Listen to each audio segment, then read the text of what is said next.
to be doing some lore today, and I am your spooky, ghostly host, Stabby Doom. Hopefully the sound is all working properly. If you have trouble hearing me, please let me know. I'll try to fix the sound issues, but for the most part, I think we're going to be okay. So we're meeting out here in this spooky area. I'm not sure if I'm going to do accents or not. I'm not sure if people like them or not, but let's get it going. We're still working through Daggerfall, and that series has a bunch more, and then eventually we move on to probably Graveyards next in the game series with its own books. So let your spooky host get started with Daggerfall, the first scroll of Bandar. The first scroll of Bandar by Arcan, a book about the true Bandar, God and man. What follows is a translation of the first fragment from a series of vellum scrolls found in 3 alabaster jars sealed in a cave. The discoverer was a nomad wanderer somewhere in the shores of Lake Breed in the province of Elsewhere. I can neither vouch for nor deny its authenticity or veracity, only that the scrolls, as such, exist. Read and judge for yourself. Bandar, the legend. Thief, warlock, shadowmaster, ruthless assassin, undying avenger, dark god, robber baron, mastermind of nefarious plots. All these things and more are the legendary Bandar, he who is called the bandit god. But what is the truth? Bandar the man is a much more simple and complex being. I pen this tale as I slowly die of old age and of mortifying arrow wound. I cannot decide if the truth will add to or subtract from the legend that is Bandar, nor if the original Bandar would want the truth to be known. Therefore, I will leave this tale hidden. When I am done and gone, and let fate, which was ever Bandar's true master and motivator, decide. I was a child of 12 seasons when I first met Bandar. Orphan of a slaver raid during one of the many inter-provincial border wars. Living by my quick wits, nimble fingers, and the grace of Lady Luck in the back alleys and byways of my birth city. I had just liberated a loaf of bread and a few small apples from a local street vendor in the bazaar on the edge of the city near the tumbled outer wall, and had withdrawn down an ill-lit alley to feast on my bounty when I was beset by an older band of my ilk. The older and lazier variety, which were wont to engage in the easier and less dangerous art of stealing from the stealers. There were 5 of the bully boys who had decided that they were more deserving of my booty than I, and they were beating me half to death with staves in between bites and laughter at the time. Lying on the ground, curled up into as tight a ball as I could manage, trying to protect my head and groin, I heard a quiet voice ask if they were not more suited to go down to the wharf and take food from your brother rats, or would you care to try your tricks on game a bit more to your size and number? Since my companions had become otherwise engaged with a newcomer and had, for the nonce, ceased thumping, kicking, and cuffing at me, I looked up to see a dark shadow of boots, cloak, and chainmail hood leaning against the wall at the end of the alleyway. The others, being what they were, took this as a challenge to their manhood, and easy prey to their superior number with a promise of coin of the realm as added reward. Else, the first part would have been overlooked. The leader of my band of playmates suggested that the stranger take a leap off the mentioned wharf, unless he wished to join me there when they were done with their evening meal. Having drawn chuckles and courage from his underlings, he then proceeded forward with the staff at high port.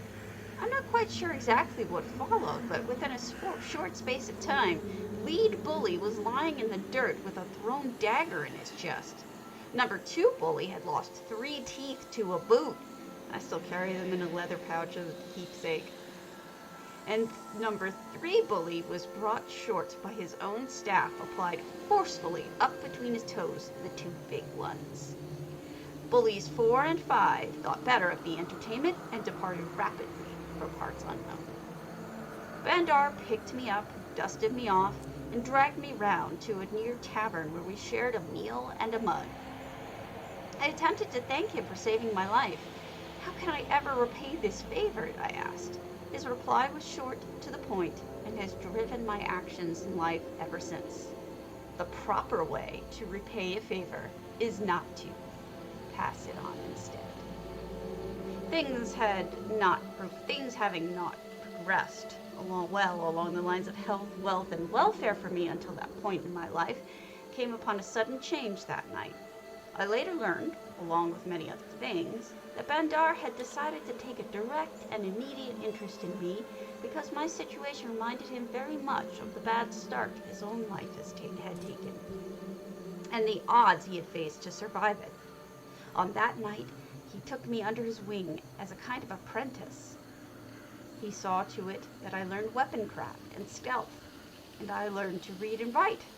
He took me along when he traveled for the next year. I served as messenger, valet, pack mule, lookout, cook, many things.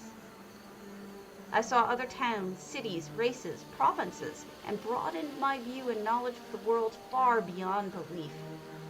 He taught me both morals and cold-hearted ruthlessness, and when and how to apply each as the ethics of the situation required.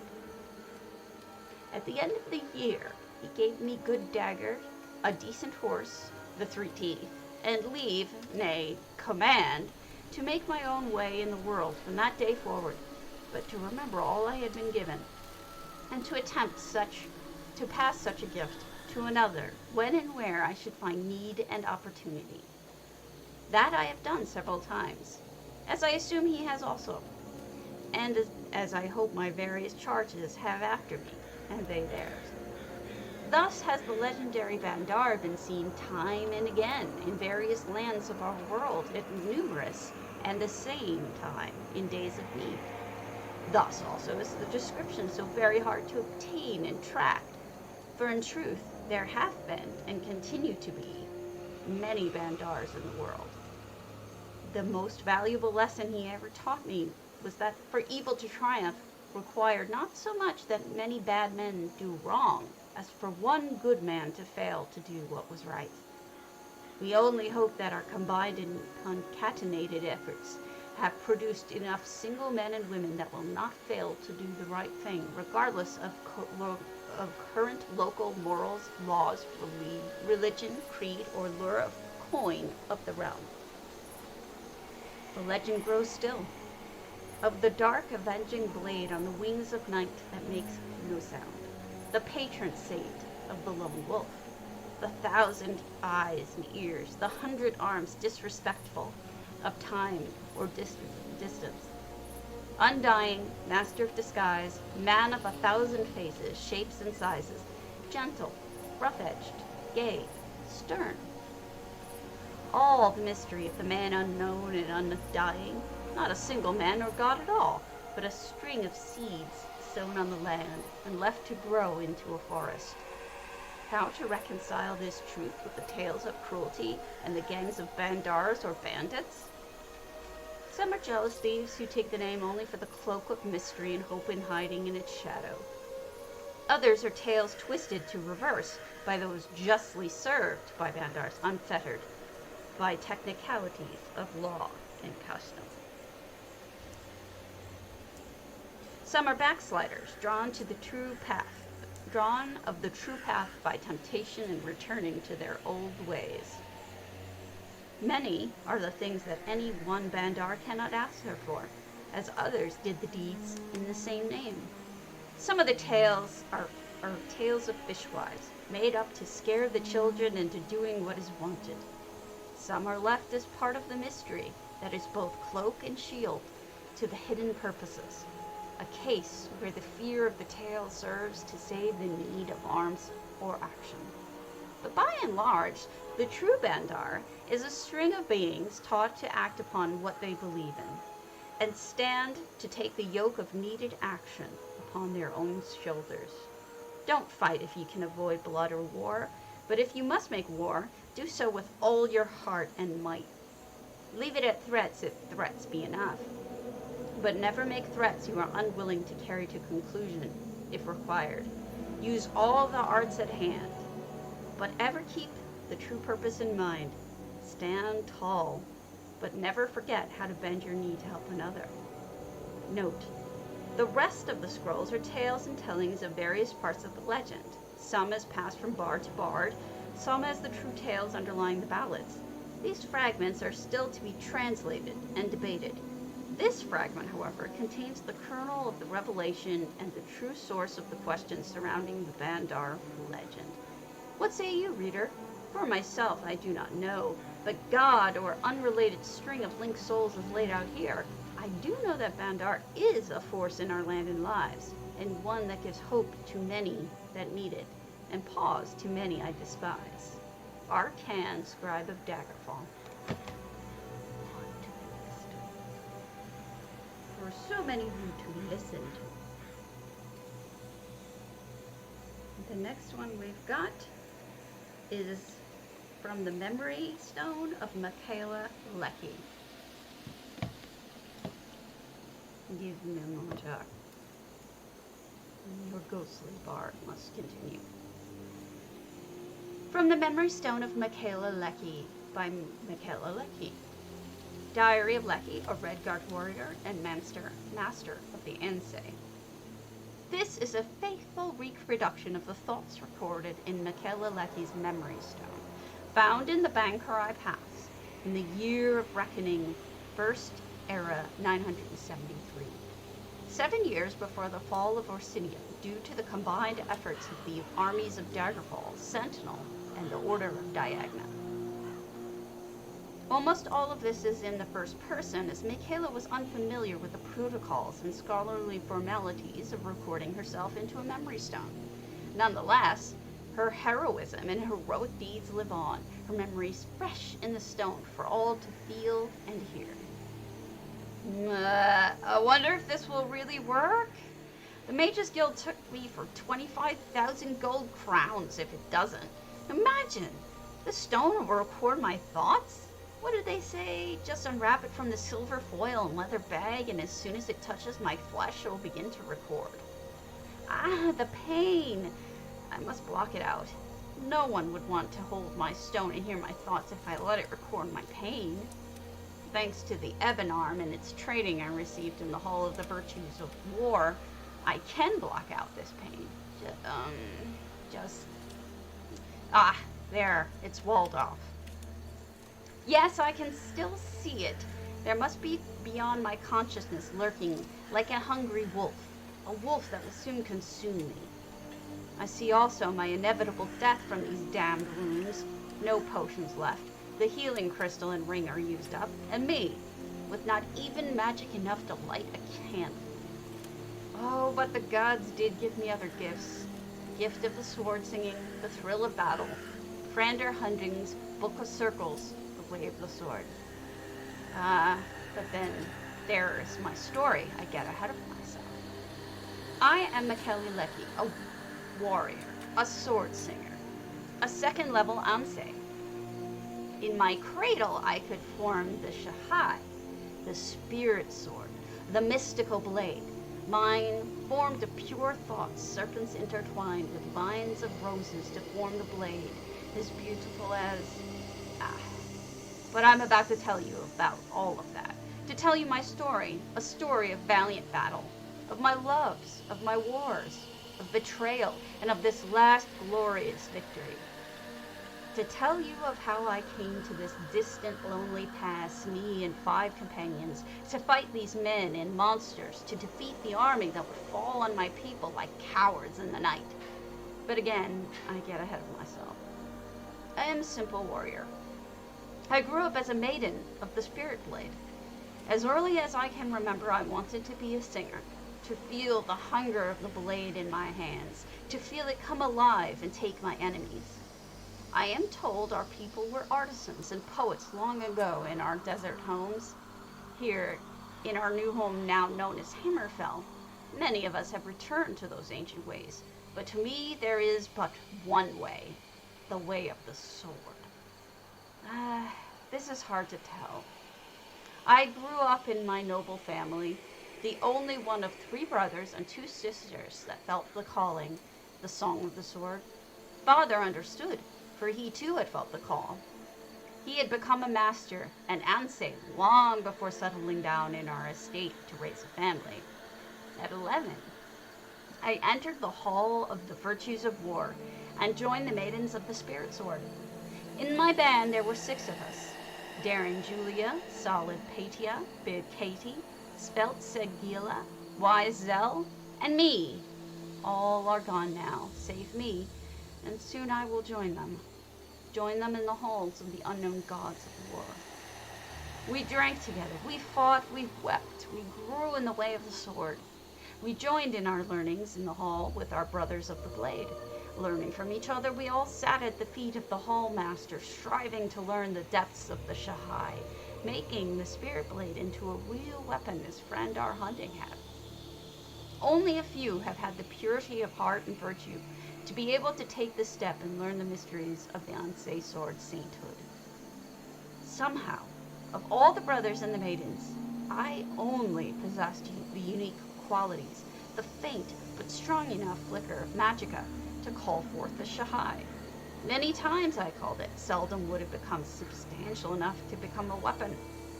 To be Ansei of the first level, you just need to be able to call it. And that I could, so I became the first Ansei from our local home in 2 generations.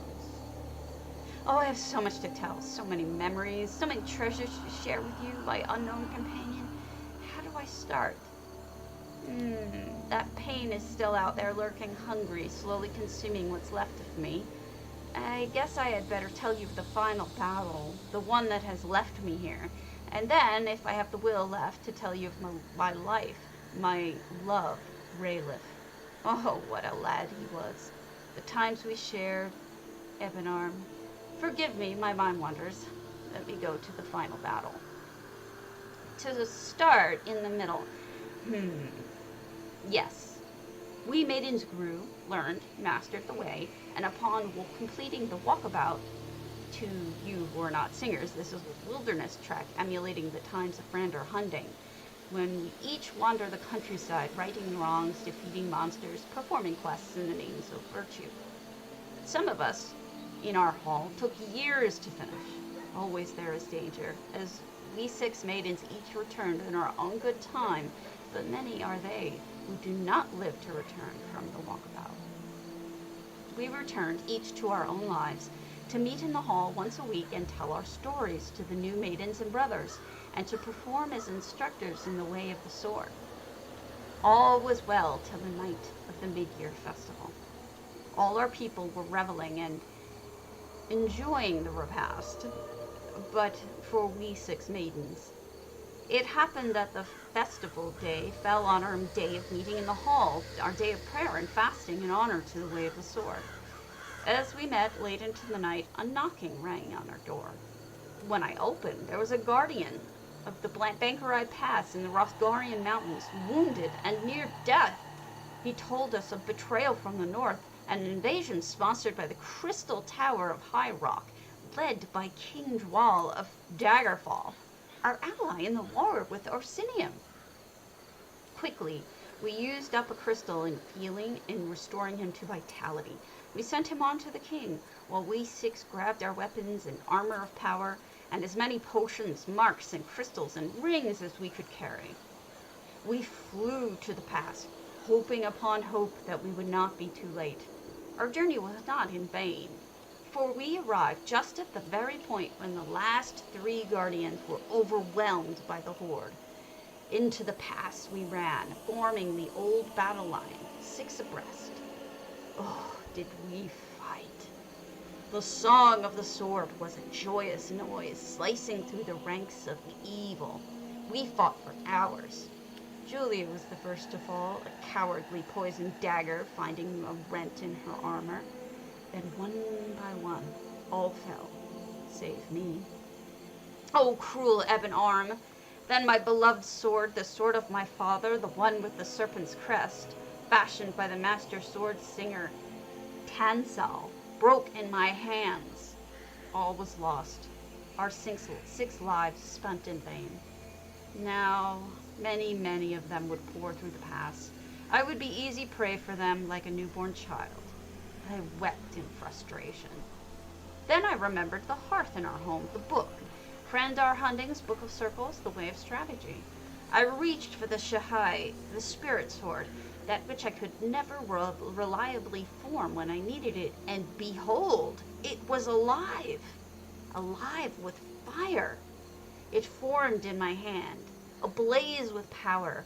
Oh, I slew mightily, right and left, like a scythe through wheat.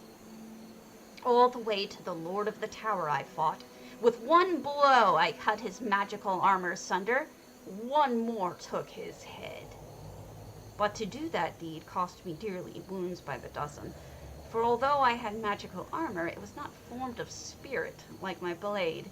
It was not as invincible as my blade or my own spirit, and I was sorely wounded.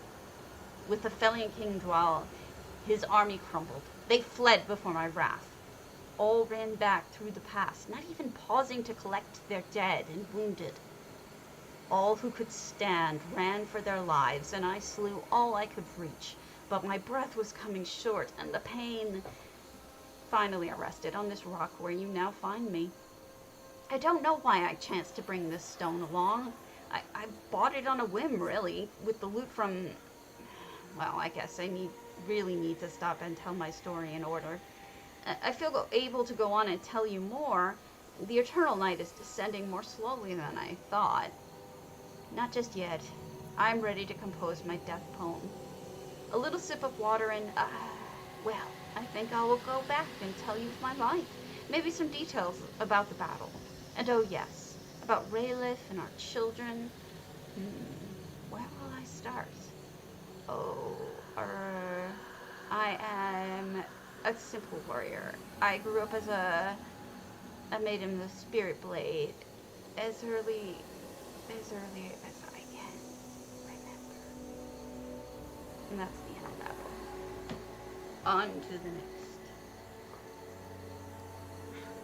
There's a long series called Fool's Ebony, and we're going to miss that one for right now.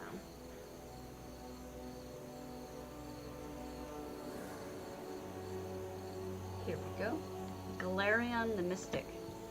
This one is useful because we do run into Golarion in multiple places. By Askrim Kolsgreg. Thank you, Six.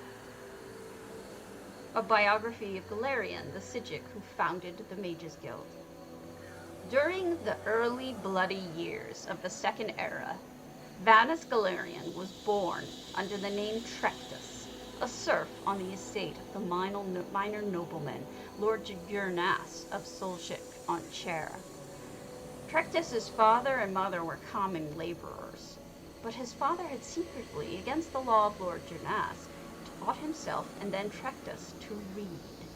Lord Jurnas had been advised that literate serfs were an abomination of nature and dangerous to themselves and their lords, and had closed all bookstores, bookstalls within Solchik. All booksellers, poets, and teachers were forbidden, except within Jurnas's keep. Nevertheless, a small-scale smuggling operation kept a number of books and scrolls in circulation right under Jurnas's shadow. When Trectus was 8, the smugglers were found and imprisoned. Some said that Trectus's mother, an ignorant and religious woman, fearful of her husband, was the betrayer of the smugglers. But there were other rumors as well. The trial of the smugglers was non-existent, and the punishment swift. The body of Trectus's father was kept hanging for weeks during the hottest summer the town had seen in centuries. 3 months later, Trectus ran away from Lord Darnassus' estate. He made it as far as Alinor, halfway across Somerset Isle. A band of troubadours found him nearly dead, curled up in a ditch by the side of the road, nursed him to health, and employed him as an errand boy in return for food and shelter. One of the troubadours, a soothsayer named Heliand, began testing Trectus' mind and found the boy, though shy, to be preternaturally intelligent and sophisticated, given his circumstances. Hyland recognized in the boy a commonality, for Hyland had been trained on the island of Artaeum as a mystic. When the troupe was performing in the village of Potenza, on the far eastern end of Somerset, Heliand took Trectus, then a boy of 11, to the Isle of Artaeum. The master of the isle, Iachesis, recognized potential in Trectus and took him on as a pupil, giving him the name of Vanus Galerion. Vanus trained his mind on the Isle of Artaeum as well as his body. Thus was the first Archmagister of the Mages Guild trained. From the Sigics in the Isle of Artaeum, he received his training. From his childhood of wanton injustice, he received his philosophy of sharing knowledge. On to the next story. This one's humorous. The Healer's Tale. An amusing anecdote from the healer of the Temple of Stendarr. For over 20 years, I have been a healer at the Temple of Stendarr. As the reader is doubtless aware, we are the only temple in the Iliac Bay that offers wound healing and illness curing for both the faithful and the heathen alike, for Stendarr is the god of mercy. I have faced people at their most miserable and their most terrified. I've seen brave knights weep and strong peasants scream. I like to think that I've watched the masks drop from faces and seen people as they truly are. A healer's job, after all, is more than simply binding wounds and stopping the flows of poison and disease. We are counselors and comforters for those who have given up all hope. Sometimes it seems like our kind words and sympathy do more for our patients than our spouse. I am reminded of a very sick young man who came to the temple, suffering from a variety of maladies. Once I had given him an examination, I told him the results, careful not to alarm him. I let him decide how he wanted to be told the news. I have some good news and some bad news, my child, I said. I better hear the bad news first, he said. Well, I said, gripping his shoulder in case he should faint. The bad news is that, unless I'm wrong, you will sicken even more over the next day or two. And unless Stendarr chooses to be merciful for you, you will pass from this existence. I'm sorry, my child. As soft as the blow was, it stung nonetheless. The boy was, after all, very young. He thought he had his whole life ahead of him. Tears streaming down his face, he asked, "And what is the good news?" I smiled. "When you came in, did you notice our proselytizer? She was the enchanting, voluptuous blonde in the antechamber by the foyer?" Color returned to the young man's face. He had noticed her indeed. "Yes, I'm sleeping with her," I said. If more of the healers of Tamriel would consider their patients' feelings, not just the quickest way to heal them up and get them out, we would have a far, far healthier society. I truly believe that. The end. Isn't that lovely?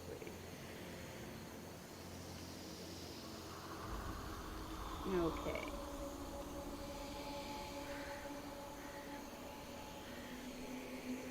Invocation of Azura by Sigilla Parate, a work written by the High Priestess of Azura, arguing the superiority of Azura to the other Daedric princes. For 300 years, I have been a priestess of Azura, the Daedric prince of Moonshadow, mother of the Rose, and queen of the night sky. Every Hoggathum, which we celebrate on the 21st of First Seed, we summon her for guidance and give up beautiful things to her majesty. She is a cruel but wise mistress. We do not invoke her on any Hagatham troubled by thunderstorms, for those nights belong to the Mad One Sheogorath, even if they do coincide with the Hagatham. Azura understands our caution. We may summon her on other dates also, and quite often she responds.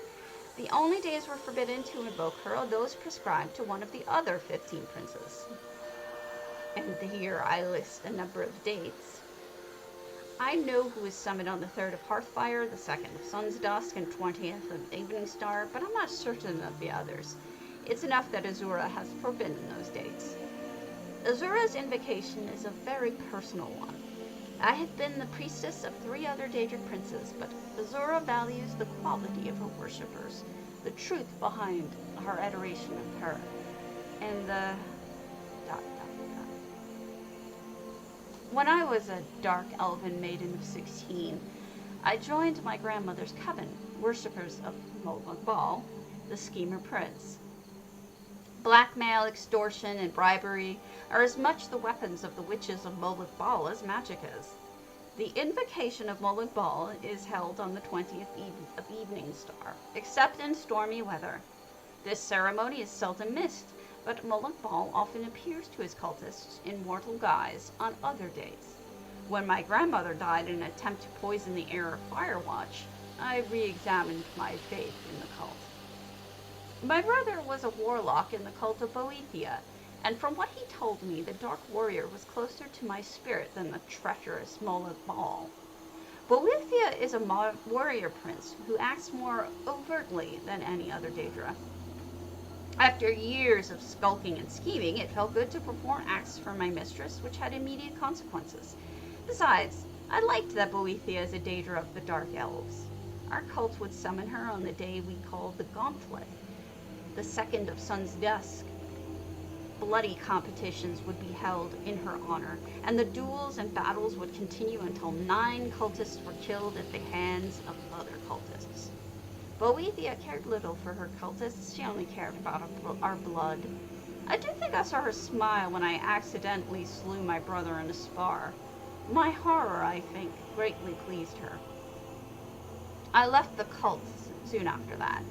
Boethia was too impersonal for me, too cold. I wanted a master of greater depth than she. For the next 18 years of my life, I worshipped no one. I read and researched. It was in an old and profane tome I came upon the name of Nocturnal. Nocturnal, the Night Mistress. Nocturnal, the Unfathomable.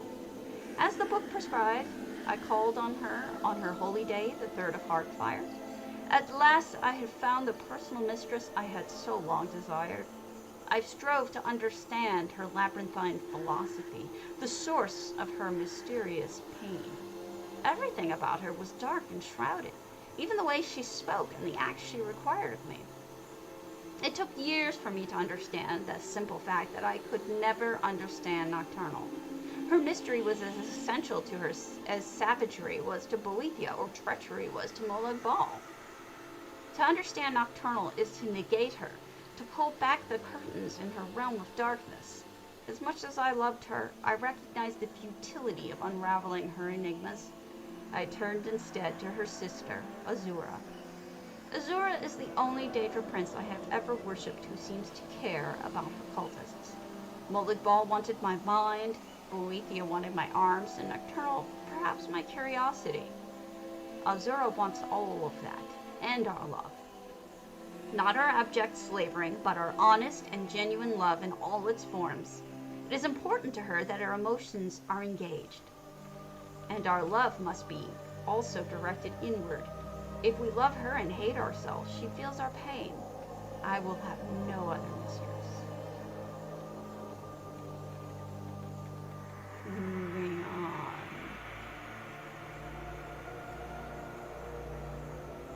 To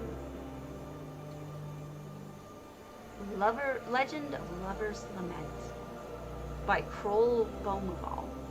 A romantic story about a man and woman who keep loving each other until even after death. The night is very dark. Wind gently ruffles the willow trees. All is quiet, or so it appears, on the shores of a small lake. Tamriel's moons reflect in the slightly rippling surface of the water. An owl's questioning call echoes. No lights are shining from the castle nearby. It appears deserted. As the night wears on and the planet's satellites move across the heavens, a faint glow appears near the castle. The light slowly moves towards the lake, and upon reaching the shore, stops. A figure, a beautiful woman by any measure, stands looking wistfully into the dark water. Her lantern flickers in the breeze and illuminates her. Tears are streaming down her cheeks. Her gown, once beautiful, is now tattered and stained.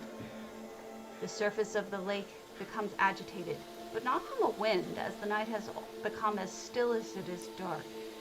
Slowly from the water emerges the figure of a man, a warrior, fully adorned in the armor of a knight on the field of battle.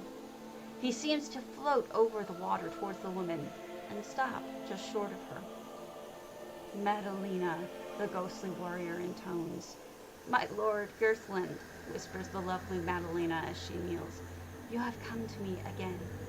"Yes," Girthland responds. "My days are long waiting for the night in which I can see my love." The lovers stand looking wistfully at each other, unable to touch, unable to kiss, unable to satisfy their unrequited love until the first tinges of dawn start to color the western sky. Girthland drops something to the ground, as does Madalena, as each depart. The waters of the lake again take possession of the handsome knight, and the beautiful maiden walks slowly back to the castle. As the waters of the lake settle into a gentle ripple, and the light of Madalena's lantern disappears, dawn breaks over the lake. On the shore are two beautiful roses, one crimson and the other white as fresh cream. Ripples from the lake overtake the two flowers and pull them into the lake, leaving the shore bare as it was in the hours before darkness fell. The townfolk around Girthland Manor tell often of seeing these lovers in their nightly meeting. The Boar's Bristle Inn is always rumbling with conversation about them. Lord Girthland and Lady Madalena, who were betrothed. Lord Girthland called to battle to defend the land. Hurrigan, the castle's resident sorcerer, becoming inflamed with love and lust for Madalena, only to be rebuked by her. Lord Girthland's death on the field of battle. Lady Madalena's death by her own hand at the news. Harrigan's curse on both their souls that will not allow them to rest until Madalena will agree to become Harrigan's consort in death. Harrigan, to this day, wanders the deserted halls of Girthland Manor, hoping that Madalena will agree to his demands. And the lovers continue to meet for a few moments each night on the shores of the lake, now known as Lover's Lament. Truly sad story.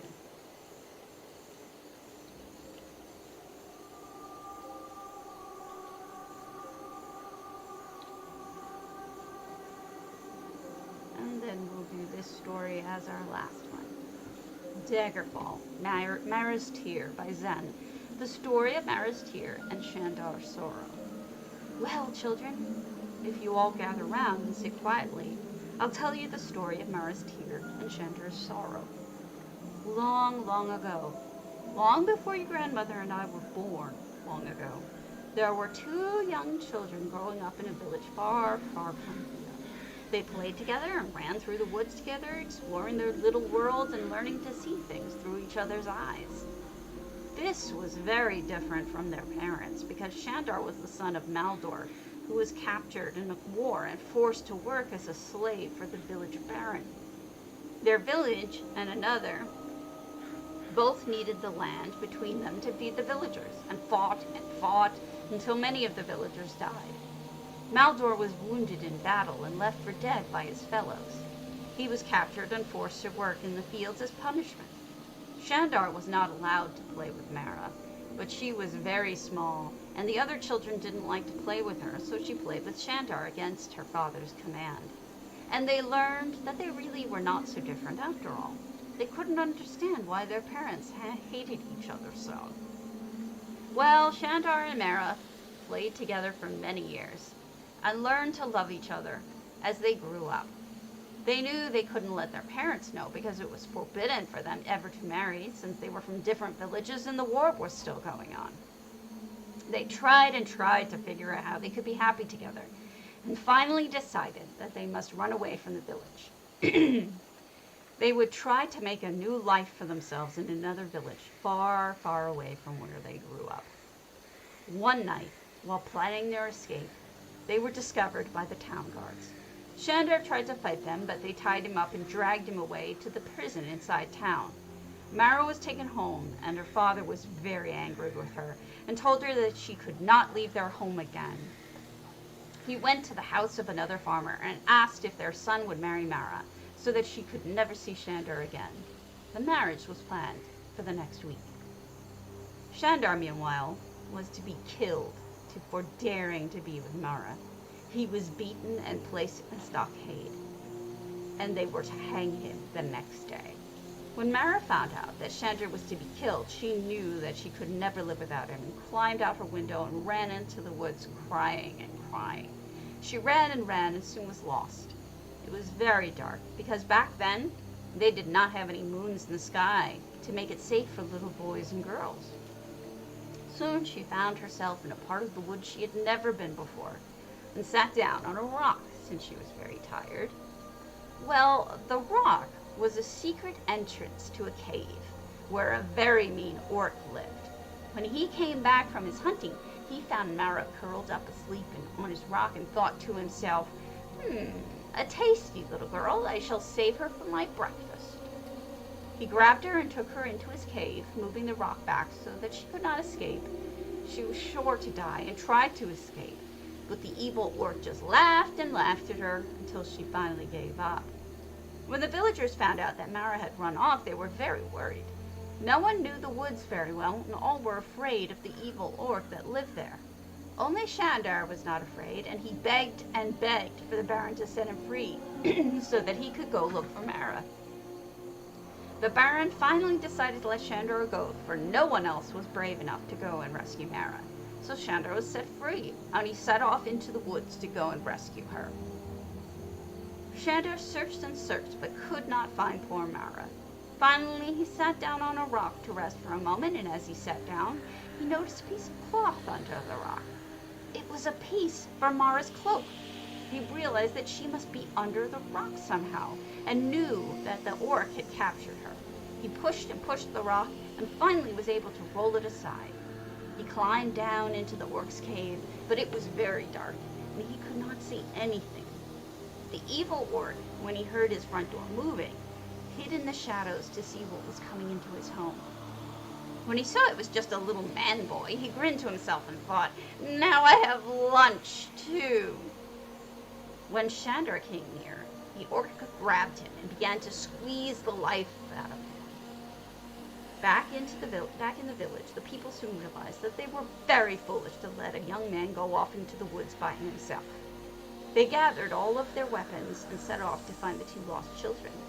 When they finally came upon the neat clearing near the orc's cave, they saw a strange and wondrous sight. A slain orc near the entrance to the cave, and Mara holding the head of poor Shandar in her lap. Shandar had killed the orc, but not before it gave Shandar a mortal wound. Mara's tears flowed freely from her eyes and splashed upon Shandar's face, reflecting the light from the villagers' torches. Shandar was filled with sorrow at the thought that he had saved Mara only to lose her because of his own impending death in the battle with the orc. He cried out to Mara's namesake, the goddess of love, to help him. The goddess Mara recognized their true love and wept at the loss. Not having power over death, she could do nothing to save Shandar, but she knew that she could not let their love die. She reached down from the heavens and picked up Mara and Shandar in her arms and placed them high in the heavens.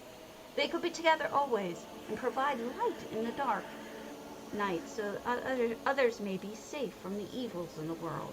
The villagers were amazed at this sight and vowed to honor the love of Shandar and Mara by learning more about themselves and their neighbors so that the war that had been going on as long as anyone could remember would end. Shandar's sacrifice for the one he loved showed them that he was worthy of their respect, and that those from his village were just as proud and worthy as themselves. And that's why, children, every night we can see Mara's tear and Shandar's sorrow spending their lives together high in the heavens, lighting the way for all the little boys and girls like you. And that is it for today, folks. Thank you to the few of you who showed up. I'm happy to do this again sometime soon. But for now, I have ghostly business to take care of. So I will see you all tomorrow morning. Maybe not as me, though. Maybe as a different me. See you then.